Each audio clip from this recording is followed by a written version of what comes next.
Welcome to tonight's Women's National League show with myself, Alanna Cunnane, and of course with Final Whistle.ie. Thanks for taking the time to join us this evening. We've plenty coming up for you the next hour. We've Aaron Clarke looking back on Ireland's sensational 1-1 draw with Sweden yesterday in their FIFA World Cup qualifier in Gothenburg, before we pop back to him at the end for a Women's National League preview of Series 6. In between then, we've Wexford Youth's Ciara Rossiter before we move to DLR Waves is Sarah McKevitt on her splash start to her time with the Sky Blues and Graham Kelly. So for now, we'll jump into it. So as I mentioned, Ireland had a phenomenal win last night against Sweden, even though, of course, it was only a 1-1 draw.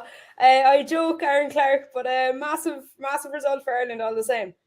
Yeah, I think the players' reaction says it all. I was trying to think overnight, where do you rank this amongst Irish performances? You know, you look at, they got the draw against the Dutch in, I think it was 5 years ago under Colin Bell. The Dutch had won the European Championships, but they were still sort of a little bit of the up and comers. You know, they weren't necessarily this big powerhouse, where Sweden had just won Olympic silver medal coming into this. They had only conceded one goal in the qualifying campaign at home to Finland, beat us 1-0 in the first game. You were sort of coming into this thinking, if we left everything on the pitch, if we come away with a narrow loss, you'd be happy. But you're sitting there last night watching the game. The atmosphere as it's building up, the place is electric. I don't think the TV would have done it really justice. Fans were so noisy, and they were trying to get in early on into the stadium. Swedes tried a couple of little tricks, as you'd say, to just try and put the Irish team off. Even when the team arrived for the game, the two buses had parked literally like that at the entrance, and the Irish team had to walk around the two buses, they're all in Swedish logos and stuff like that. So it's small little things like that, just trying to put the little where the big dogs here. And fair play to Ireland, they stuck to the game plan throughout. They executed what was expected. Everybody would say, yeah, it wasn't pretty. We were expected to have to play defensive football for an awful lot. We're expecting to have to defend in blocks, just clear balls away at times. Like, I think the possession was like 25% for us, and even the pass success rate was quite low at about 40-45%. But we done our job. The back line stood up tall. I think Courtney Brosnan probably had the game of her life in goal for Ireland. A little bit disappointed to see RT gave the man of the match to Katie, just because I think Courtney was absolute world class. Like, even in the press conference after, we asked about Courtney, and Katie was the first to say about the save she made in the second half. Katie just turned around and said, like, I had the best view of the whole lot, the way I was standing looking, and it was one of them that, as it went on, you were sort of hoping, can we hold on? Will we hold on? What's going to happen next? And it was edge of their seats. I'm not sure what it was like for you watching it back home, but like, it was one of them that were like, we could get something here. And it was a bit deflated when the goal went in, but then it was quick to turn to, can we hold on? And how can we see it out? Like, I know it's been the talk of the press last night. Kenny Shields is coming up north about female players. When they concede, they tend to be more emotional. There was no emotion in that Ireland team last night when they conceded. It was straight down to business. They knew what they had to do. They were switched on. They were ready to go. There was no less in concentration. And to be honest with you, it was a real hard fought point, but it was one that we'll cherish for a long time. We don't normally get the bit of luck. You look at Katie McKevitt. You look at when we played Sweden at home, the deflection off Louise Quinn, and the ball goes into the back of the net. We lose 1-0. Katie gets a bit of luck. The ball deflects off Magnus Eriksson, who'd actually fouled Denise O'Sullivan in the build up to it. And it was a bit of due luck for Ireland that the ball bounced their way. I think the Swedes probably could have been down to 10. The tackle on O'Sullivan early in the first half as well. It looked a bit nasty. The studs are up as well, but you're not going to get them sort of things in the cauldron that was in Gothenburg. But we come out with an attitude that this Ireland team is different to maybe 12 months, 16 months ago, where we were under that bad run of form where we lost 6-7 games in a row.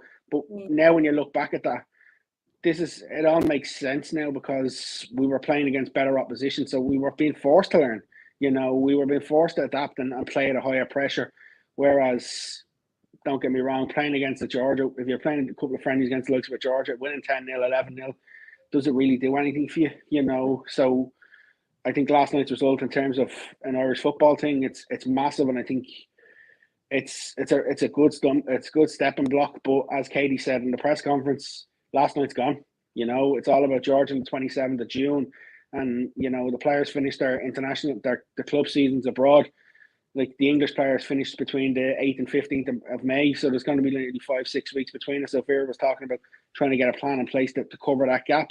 So there's a lot of preparation still to go in for that next game, which is probably the most vital, because we've got the double header then in September with Finland at home first before Slovakia away, where you probably had a look at yourself. The qualifying campaign, if we do get second, it's messy. So it's by no gone conclusion that getting second is going to give you an opportunity to get to a World Cup. It could still have another 3-4 games, depending how things, 5 games even, depending how it rolls out. But I think last night's result was huge for women's football in Ireland. RTE said 251,000 peak viewership, which is superb numbers, and long may it continue.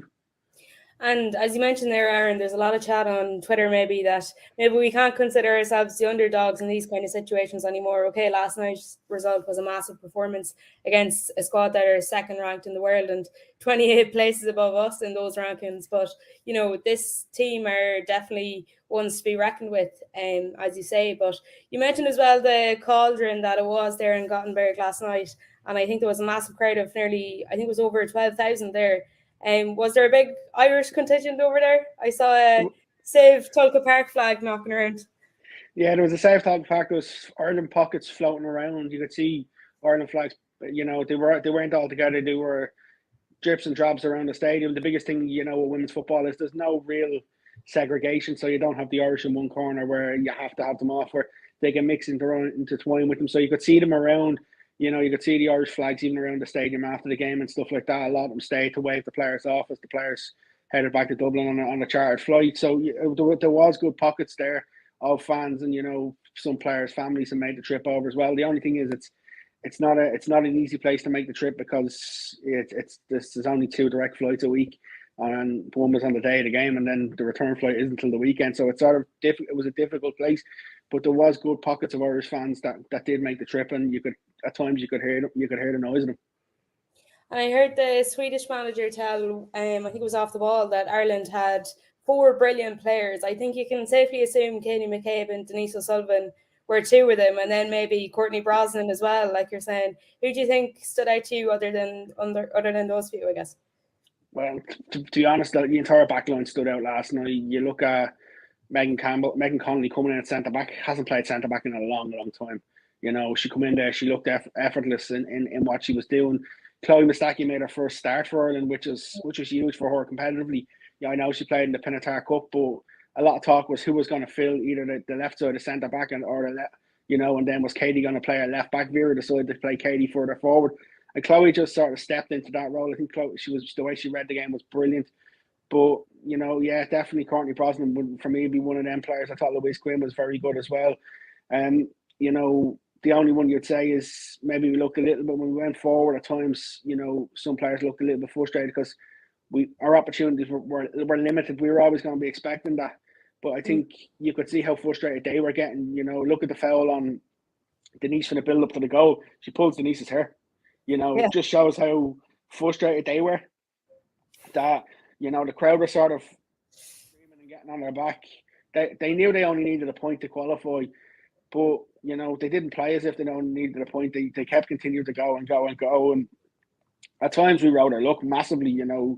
The couple of free headers that they had, they headed over, and then the chance that hit the crossbar and just bounced the right side of the line.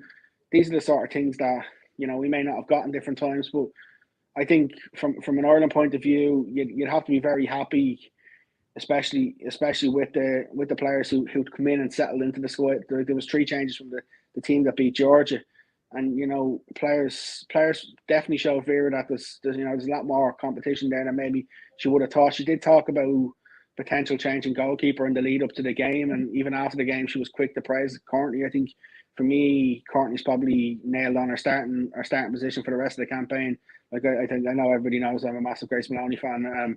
But even Grace was the first to tweet about her last night. Just I looked at the amount of players that tweeted about her just to show the admiration for Courtney for how good she was on the night. And I think she's the biggest winner out for me. She's the biggest winner out of last night, because that performance put a massive stamp on that number 1 jersey. Yeah, and as you say, that tweet gained a lot of traction. The Maloney one, I think it was Courtney Brosnan. That's it. That's the tweet, and it got a lot of traction, as I say, and more so as well. I saw Joanna Reardon was tweeting about her brother and was talking about the Swedish RT, saying that they're the carry of the FIFA World Rankings, because they were giving out about the rub of the green and referees and all this kind of thing. But it just shows, as you say, how much Ireland frustrated Sweden. But yeah, on the women's national league kind of front then, as you said, Chloe Masaki, her first competitive start in her second cap, and a brilliant showcase. Maybe we'll see more women's national league players in the next few games, as opposed to this one. We were probably more a defensive structure, Aaron. Yeah, you would have thought the obvious one potentially would have played for in the Sweden game could have been Jess Sue, considering she'd started against Georgia. But I think you're right. Vera just had to go with that decision to pick the players that she thought would get the best result. Losing Savannah Mccarthy was a massive blow, especially with her being gone for the foreseeable with the ACL injury. But yeah, we could see some. There was six in the squad. My only thing is, and people probably won't like this, she brought Ella Malloy and she brought Abby Larkin over, and Abby sat in the stands and Ella didn't come on.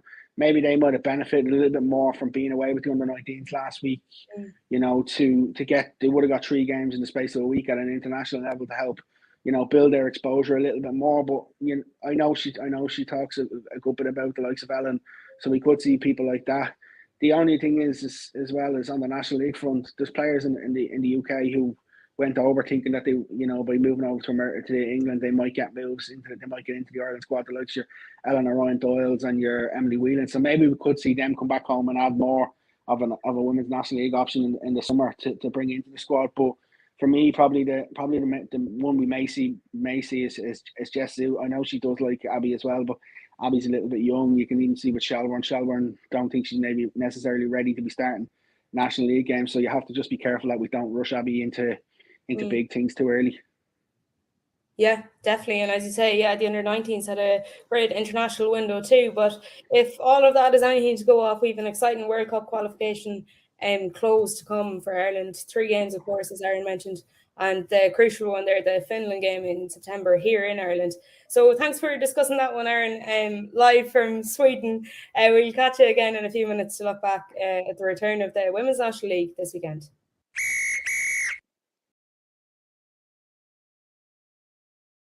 Me earlier today to discuss that one from bit of a mute there. Thanks, Aaron, again for joining me earlier today to discuss that one from Sweden. It could prove to be a crucial one, as we mentioned, but we'll have more from him at the conclusion of the show, and to look forward to the Women's National League return. Now, though, I'm delighted to be joined by Ciara Rossiter of Wexford Youths. It's hard to believe we haven't had someone on from Wexford on since week 1, I think it is, with Nicholas in it. We do try and share it around a bit. Ciara, thanks for joining us today. No problem at all. How are you? Good. And all the talk, as we mentioned there, about the Ireland game last night, did you yourself get a chance to catch it? I didn't get to watch it, unfortunately, because we actually had training and then I was working after.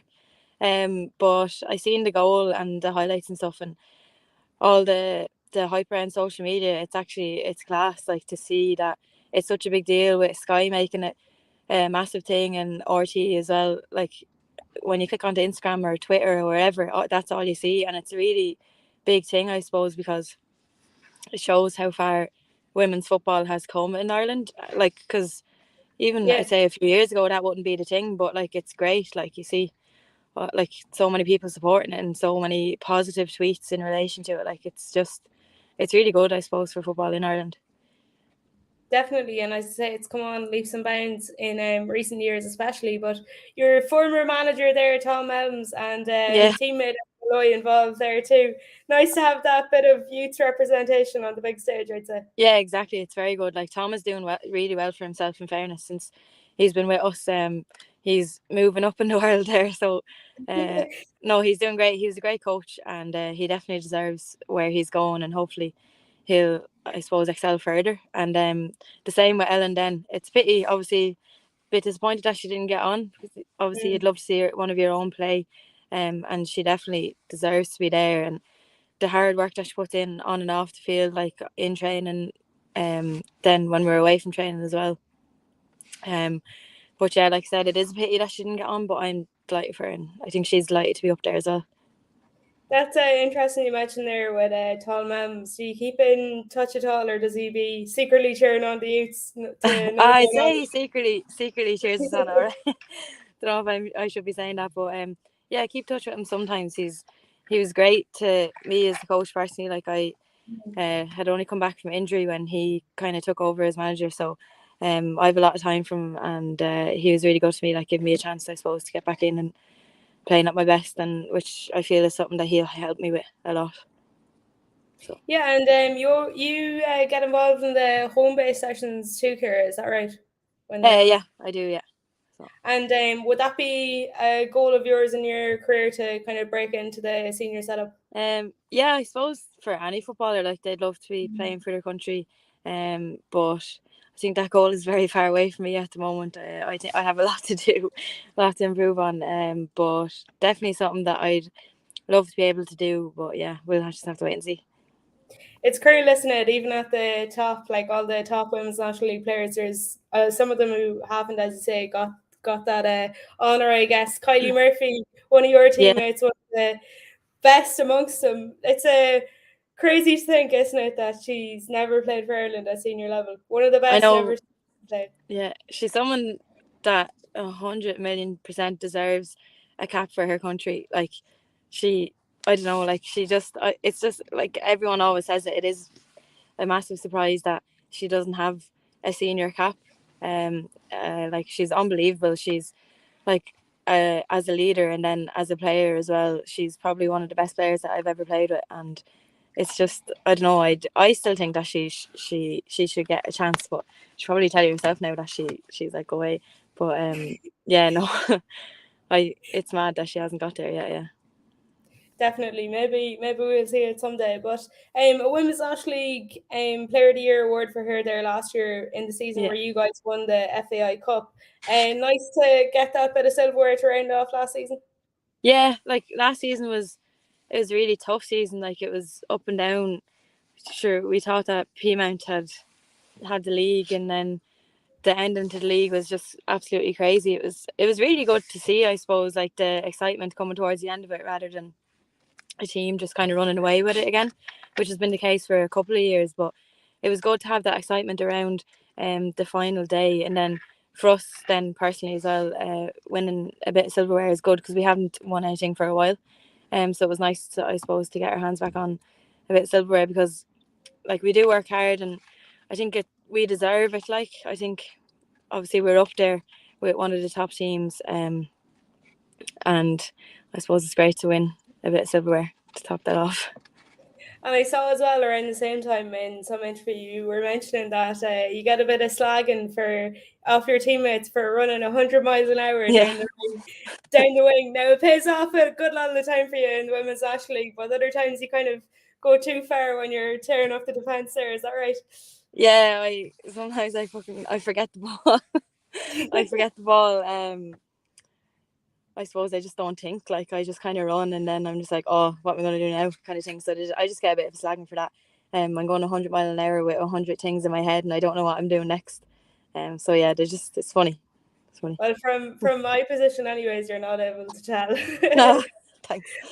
But you're known for as well, I guess, kind of, as I say, like kind of tearing down the wing there and putting in the crosses and overtaking players. Do you find that's mainly like kind of a confidence thing, the way like to be able to take on those players and get by them? You've the pace to burn, but I'm sure that's too.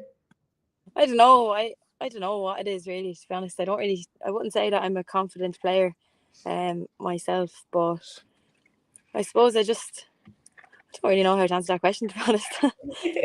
Good question. We'll move on to a different question then. I was at the Bows game where you hit one in directly off the corner. Yeah. More worldies to come soon. Hopefully, anyway. We'll see. I don't really score much. Like, I'd like to get a few more goals this season than I did last season. I missed an awful lot of sitters, which wasn't great, which is something that I want to improve on. Which I have been in training. Myself and a few of the girls go earlier to get a bit of extra shooting sessions in on the pitch. Like, so hopefully that will come out on the pitch this year, but we'll just have to wait and see again. And talk to us then about the dynamic in Wexford Youth, because we had Emma Hansbury on a few weeks back, and she was talking about how her time in Wexford Youth was brilliant, and she described it as a real kind of family dynamic. Would you kind of share that sentiment? Yeah, definitely. Like, there's a core group of players that have been there since basically the very start. Like the likes of Kylie, Adele have been there from day one, really. And then the rest of us have kind of come in dribs and drabs. But everyone that comes in and joins us just fits straight into that kind of environment. Like, everyone is so welcome. I feel like we're a team that is very welcoming. welcoming. And like, yeah, sorry. No, you're right. It sounds along the lines of what she was saying as well. And I guess like, you know, from the outside looking in, you can kind of see that you have that nice blend of youth and experience. I think it's fair to say. Would you kind of echo that? Yeah, there is. We've got signed a lot of young players this year, which is really good but they're young, but they still have great experience in football. Like, there's a few internationals there after coming in, under 16s, under 17 internationals, and then there's girls that were playing for the under 19s, not with just Wexford but other teams as well in the league. So they, I suppose, know the level that is required to be, you know, the training and the commitment and stuff. And then, of course, like, there's the older players then who have been there for years, and it is a really good blend. Like, everyone gets along really well, and like you mentioned there before, we are a family, like, and everyone, I suppose, would like work hard for each other. You do anything for each other, and we're not just there for football, we're kind of there for our friendships as well, which is a really nice thing. When you go train and you get to catch up with your friends and stuff, and like, I feel like everyone's in the same boat, which is, yeah, it's just a really good environment to be in. And you guys take on Cork this weekend before I think there's a big one then with Shells there before the next one. But did you find the P-Mount loss kind of put a bit of a dampener on spirits for you guys, you know, given it's so crucial to be picking up these points? Yeah, we were extremely disappointed, and I suppose we kind of went over the things that we needed to prove on from that game. And like, to be fair, we just weren't at it at all. Like, we weren't. P-Mount were very good. They definitely deserved to win that game. But we were just, I don't know what went wrong, but we just weren't at the races that day. It did obviously put a dampener on it, but we're over it now. Like, we went into training the following Tuesday, and it was just like it never happened. You just kind of have to forget about those things. Like, and I suppose you can always take positives from every game, no matter the score. And we did create a few chances, and there was patches where we did play well. And I suppose that's something that we can bring forward with us, and that we've worked on in training, and it definitely won't affect us in the future at all. Like, we just kind of, I suppose, go on and focus on the next game rather than dwelling on the past, kind of thing. Yeah, pick yourself up, move on, and go again, as they say. But yeah, Cork then this weekend, as we touched on there. Are you looking forward to that one? Yeah, I can't wait, because obviously not having a game at the weekend, it makes it feel like such a long 2 weeks, I think, in between the games or something. You feel like you're waiting forever for your next game. So it's exciting. I can't wait. Cork are a good side. Like, they're a really young team, and it's going to be a competitive and tough game. So I can't wait for that, like, because that's kind of what you want, you know. Those are the games that you look forward to.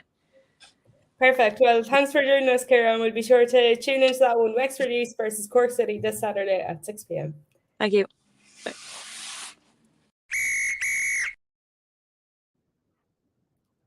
Now, someone who has a tally on the goal scorer list and also features heavily on the assist rankings, earned a Player of the Month nomination there recently. Didn't end up winning it, bet by former host of the podcast, Stephanie Roach, but having a stellar season so far since her move to DLR Waves. Ciara McKevitt, not a bad start for the season for you anyways. Yeah, I was delighted with my start to the season. Obviously, coming into a new team, so a fresh start. It was nice to get off to a good start. So yeah, delighted with how it's going so far. And as I mentioned there, a Player of the Month nomination for yourself kind of sums it all up as to how well it's been going for you. It was a bit of a surprise to me. I wasn't really expecting to be nominated or anything, so I was delighted even to be in with the 6 other girls that were nominated. So it was great. It's after giving me a bit of a confidence boost anyway going into into this month. So I was delighted with myself. Definitely some stiff competition in there, and a real testament to how the Women's National League is growing, I think it's fair to say. But you were with Clarke last year, having previously played for Peamount United, of course. I remember chatting to you, I think it was sometime last year, when you made the move down there as to why that came about. You've fitted seamlessly into DLR since coming in this year. What was it that drew you up Dublin direction? Work, to be honest. I was actually very happy down in Cork and I loved it down there. And it was great when I was living in Thurles to be playing with Cork. But I moved up to Dublin for a new job after Christmas. So the journey from Cork to Dublin isn't the most doable twice a week. So I said I would have to sign for somebody up in Dublin, and DLR were my first choice. Why do you think DLR were first in your list then, Sarah? Well, my sister's there, so that was helpful. That was lifts of training. I knew a few of the girls there already, so that was very helpful. I've been talking to Graham a few times, a few years before that, and just even from the outside in, you could always see that DLR, there's a good bond there, and you can see it from the outside, and now being in it, you can see that the environment is great. So I could tell that from the outside. So obviously that was a help for picking my choice. Do you think there's a bit of a different dynamic then in DLR as opposed to down at Cork, maybe in the dressing room or training wise, or even on the pitch maybe too? Not majorly. I suppose there's a lot more experience in the DLR dressing room. Obviously down in Cork is quite a young team, as and I was one of the older players in Cork, whereas now at DLR I'm kind of in the middle. So just that would be kind of one of the differences. Other than that, not too much. Standards are very, very similar, and all the girls are lovely, so it's not too much of a difference. And do you find there's maybe more or less pressure, as you mentioned there, like, going from one of the older players on the team to kind of middle of the pack? Not necessarily. I feel like coming in, I have a lot of experience from obviously playing with Cork and Peamount previously, so there's still that pressure to perform and bring what I can to the team. And you mentioned there your sister's involvement in DLR Waves, and what's that kind of bond like? Has it kind of brought you closer, do you think, or kind of fighting against each other at training? I know my sister, when we play football together, you'd stay well clear of us. Well, as sisters, we're very close, like we're best friends. So, but at the same time we fight. So it's coming out of the pitch, not really too much, not too much. I'm more the one to get cranky than her. So, and we're different positions, so that helps. We're not going for the same position. So, at the minute she's kind of slotting into the right back. She could be my right back, right wing. You could see McKevitt combo someday, maybe, hopefully. And just when I was looking up there, I saw you're sharing the 3D men's post. There's a bit of a family affair link there too, is there? Yeah, my cousin Matthew, he played for him last season. So I think last season there was 3 of us playing League of Ireland football, which is pretty cool.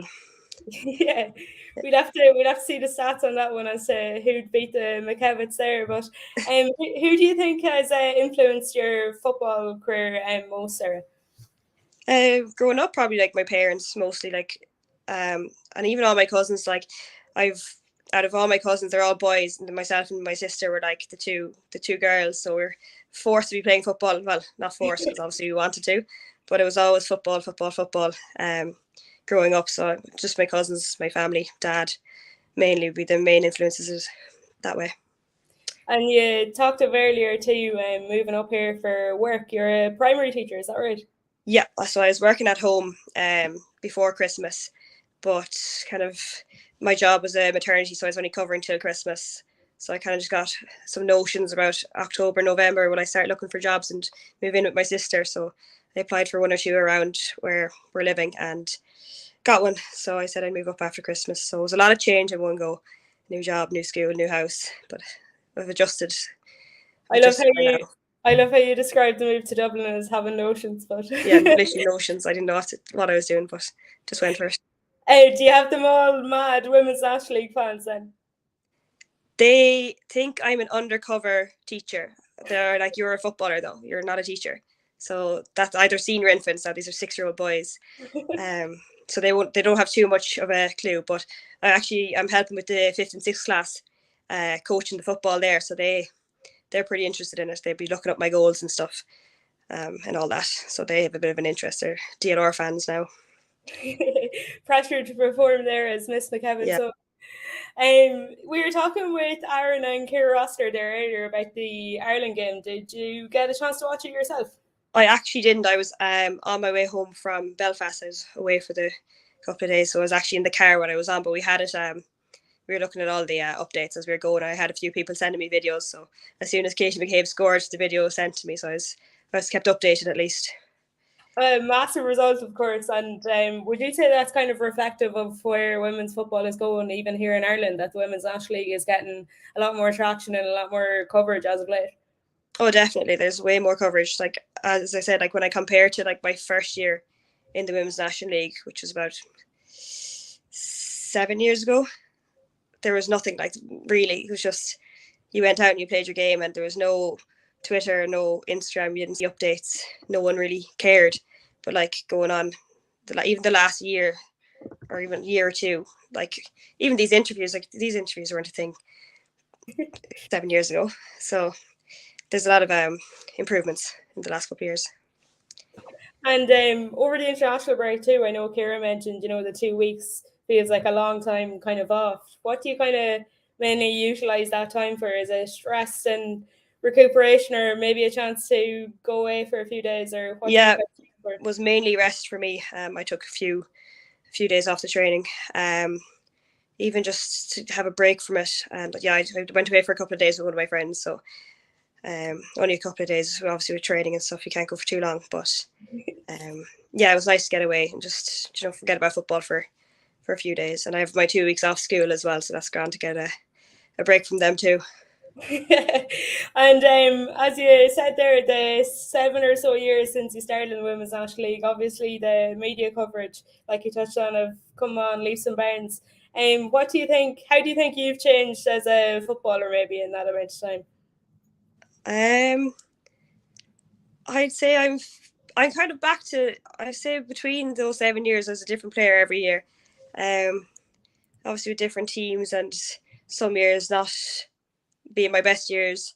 So I feel like now I'm a little bit more confident, a bit more like just go out and enjoy it. I feel like when you're younger, you put a lot of pressure on yourself. You don't realize you're putting pressure on yourself. Whereas now I'm just like, you're playing to enjoy it, just go out and have fun. Whereas I think when I was 16, 17, you're being watched and you need to be performing. But I think now I'm just a little bit more relaxed about the whole thing.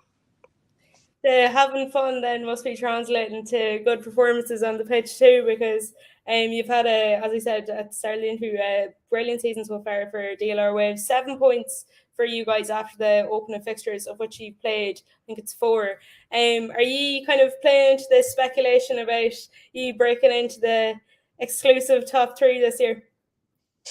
Hopefully. I feel like the standard of the league is the best it's ever been. There's no easy games. You can't take your foot off the pedal. The big teams, they're there to be bet this year. Even I know we went against Mount and they were very, very good in the first half. But again, it showed our character in the second half to come back, and that game could have gone 3-4, 5-0, whereas it came 3-2. I suppose it would be nice if we got an equal. So it just shows the character in the team that there's a never give it. We'll jump back to Aaron Clarke for the Women's National League preview, who I talked to earlier today, before we had talked about the Sweden game with Ireland, but now we'll look into this weekend's fixtures. Now, as we mentioned earlier, there were 6 Women's National League players in the senior Irish team's ranks there. Mustaki getting to play, as we mentioned, of course, and then Eve Bandana, Jess Sue, Abby Larkin, Ellen Malloy and Anya O'Gorman. They all return to Women's National League action this weekend with their respective clubs. And coming our way on Saturday is Sligo Rovers versus Treaty, Bows against DLR, Shelburne head to Galway in search of 3 points, while Cork battle it out with Wexford and Ferry Carrig. And then finally we've Athlone versus Peamount there at 7 o'clock, the last fixture of the day. Which of those games catch your eye, Aaron? I think Athlone and Peamount for me catches, because Athlone have had massive strides this season. I think they've come on an awful lot. Tommy Hewitt's done brilliant work with them, and they're improving week on, week out. So I think they'll be disappointed. They played Wexford on the opening day of the season and they come away with a 2-1 loss, and they'll be looking at this sort of Peamount game to just challenge themselves to see what they can do. So I think that's going to be an interesting one for me, just to see how long they do last. Your favourite club, Treaty United, have another opportunity to potentially get 3 more points on the board this weekend. I know I see you got a bit of stick recently for your league predictions from the local club, but good to see they're doing well. I watched them against Shelburne, and they were dreadful unlucky to concede the goal from Kiva Keane in the 92nd minute. I think on a normal day you'd say Galway and Shelburne is the game of the weekend, but Galway are sort of not firing at the moment, and I think the loss of Savannah Mccarthy has really put a massive dampener on them. So I think shells for that one should be way too strong. The Dublin Derby is an interesting one between DLR and Bows, because Bows have got to win. Then you'd expect them to beat Cork, and they don't. So that to play DLR, who've started well, but the sprinkler gate in the last round of the game sort of put a little bit of a dampener on them. And I think that'll be an interest. I think that's probably be one of the more interesting and competitive games of the weekend, just to see where the two sides match up, especially off the back of that international break. And then, of course, you have Wexford Cork as well. Cork had that loss against Shells, and then they had another game there before the international break where they put on a better performance, I think it's fair to say. Do you think after the Peamount Wexford game a few rounds ago, Aaron, that maybe Wexford are kind of slightly aloof of that title race this year, or is that being too dramatic and reading too much into the Peamount game, do you think? I just don't think Wexford come out of the dressing rooms, and Peamount just didn't let them. Peamount were just ruthless. You could see when Wexford tried to play football, Wexford can play a great brand of football, but Peamount just stopped that, and they maybe froze a little bit to say, what are we going to do here? But for me, I think the real gauge is when we see the likes of Shelburne play Wexford, how Wexford get on in that sort of game. If they get cut adrift in that sort of game, then you're looking at maybe. But they did strengthen decent in the window with the likes of Becky Watkins coming in. They brought a couple in from Athlone as well, and underage promoted up.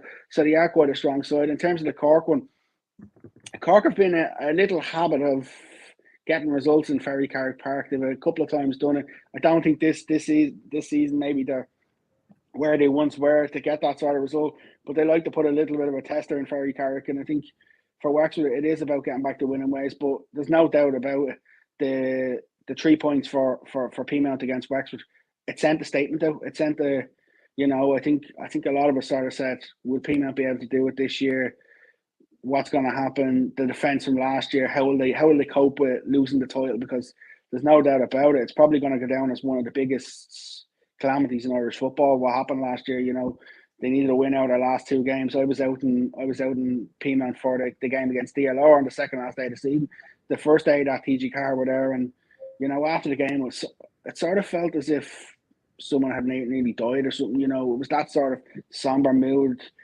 Maybe they thought that they'd wrap it up there and then, but that left a lot of concerns for me going into that final day of the season. And you look at the defence now; it's definitely their weakest part of the game. But there's no doubt with the likes of Steph, Anya, Jetta Barrell, Alanna McAvoy, they can score goals. They can create Erin McLaughlin as well. There's lots of goals in that side, but it's just on the other side about how can they keep it that tight at the back, just to ensure that the hard work they do up top isn't sort of negated by that. But I think it's probably a little bit too soon to write Wexford off just yet. Mm. And then you talked earlier as well how much of a loss Savannah Mccarthy is to Ireland for Vera Pauw and her squad, but also Galway out there in the West. Does that put a massive dampener on their hopes? Because, you know, a lot of people were expecting them to kind of push up the table a few spots this year. Yeah, absolutely. And you look at a lot of people that also said Savannah McCarthy was potentially their hot tip for player of the year this year. She came close last year. So you know what I mean? So that's the sort of caliber that people talk about Savannah in. A lovely person, great person to have a conversation with and actually, you know, speak football or speak about anything with. And but on the pitch, she's a natural born competitor. She's a winner. You know, she likes to be, and that was sort of driving Galway on. You could see last year when she went into centre back, having been in midfield for them, what difference she made. She sort of helped to grow that team massively to establish. Like you look at the win against Peamount, you look at some of the other results, the Wexford away win, and towards the back end of the season. It just shows the camaraderie that they had, and I think this year it's sort of a little bit, you know, hit and miss at the moment. Alan Murphy will sort of be looking to try and put his stamp on it, but I just think she's just too big of a presence. I know she'll be still in and around the dressing room and stuff like that, but on the pitch, she's just such a big leader and a massive loss for them. But you know, they've even missed out on, just for an example, Aisling Meany's come back from America, signed for Treaty United, and Donna Reardon. That would have been somebody that you would have said may have come back to Galway and added a little bit more quality in there. So, you know, maybe it's worth keeping an eye on how things are there in the next couple of weeks. But, you know, for me, you'd have to say if they were to crack that top three, they'd have to be beating Shelbourne on Saturday. But I just can't see them, unfortunately, getting anything out again. Yeah, and then as we mentioned, then I suppose a bit lower down the table. Well, first of all, I suppose in that regard, you have Bowes DLR in that kind of same area too. But then I said lower down the table, Sligo Treaty. That's a massive game in that end. Sligo missing some, of course. I know Kristen's away on coaching duties, I think, and they've some sick as well. But have they exceeded your expectations this season, or where do you think they've hit on the anticipation level so far? To be honest with you, I didn't have any expectations because it's a new team. You were sort of, where are they going to get the players from? What are they going to do? You look at when they start bringing in the likes of Emma Doherty, Gemma McGuinness, then obviously Emma Hansby. Everybody knows I rave about Emma Hansby as a footballer. I think she's an absolute talented, skillful individual. But for me, it was sort of a case of, you know, I'm hearing conflicting reports. Oh, they could be bad. They could be this. They could be that. You know, and then you look at them on the opening day of the season against Peamount. Yes, they concede a lot of goals, but in fact, they end up getting the 3 points in the end. But you know, you look at that and you think, okay, this is interesting. It'll be interesting to see what they do in the next couple of weeks. Then you watch them against DLR, massive improvements, even though it was only a short period of time. You know, and even then when they get the win against Clarke again, you're thinking, okay, hold on a minute. I didn't expect that so soon. And when I watched them against Shelbourne, I just thought they were so organised. They were well drilled, communicated.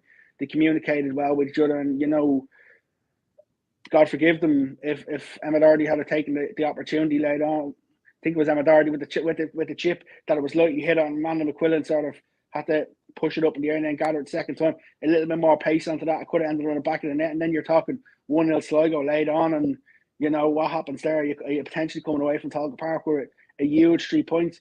But for me, I still think we've probably only seen about 50% of Sligo. I think it's still too early to assess where they're going to be this season. I think they're definitely going to use the first series of games as a massive building block. And, you know, we'll see more and more improvements as they do go on. I think realistically for Sligo, if they were to finish, say, if they were to finish not bottom, that'd be a successful season. But after the start that they've had now, realistically, is there anything to say that they shouldn't be competitive in all the games as like Athlone, Bowes, you know, can they finish maybe 7th, possibly? And that'll be a superb season for them. But for me, I think they've shown a lot of improvement and week by week, and you know, it's the one thing that you're sort of looking to see how they'll go on this weekend. You would fancy them to get the win this weekend, but as you say, if they are missing several players, I think Kristen is away. Like even herself, she was brilliant against Shelbourne. It could be that would be sort of a loss, and I think realistically, if they can get the win, and if they're missing several the weekend and still get a win against Treaty United, that'll really set them up, you know, for the next run of games. And yeah, I'm looking forward to seeing how they continue to grow and develop. It's great to have that sort of region in the league. I think we need more. We need teams like either Dundalk or Drogheda as well to add that in, maybe even a Longford, just to add more of a Midlands section. But, the FAI set out a good, strong strategic plan to grow the women's, to have 2 divisions over time. So I think the more the merrier, the more we get in will help grow. But I just think Sligo, they've been a great addition so far, and well coached, well organised, and I think that they'll cause a lot of teams havoc this year. Yeah, and we had Emma on at the start of the year, right, and she was saying even that the board had mentioned there's no pressure on them. So, as you say, anything other than bottom or second bottom even will be a win, I think, in their book. But maybe they'll even do better than that. We'll have to wait and see. But that's the opening fixture this weekend. Sligo Treaty, that's at 2 o'clock.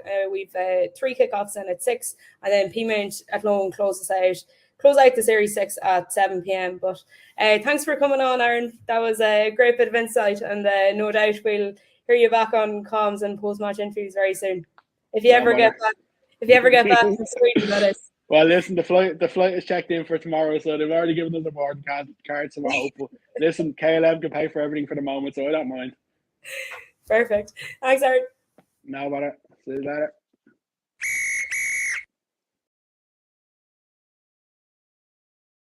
As I said, we've thanks again to Aaron there for coming on. And as I said, we've Sligo Rovers Treaty, that's at 2 o'clock. Bows take on DLR, Galway play Shelburne, and Wexford Youths play Cork. They're all at 6 o'clock on Saturday. And then we have at Lone Town, Peamount United to close us out there at 7 o'clock.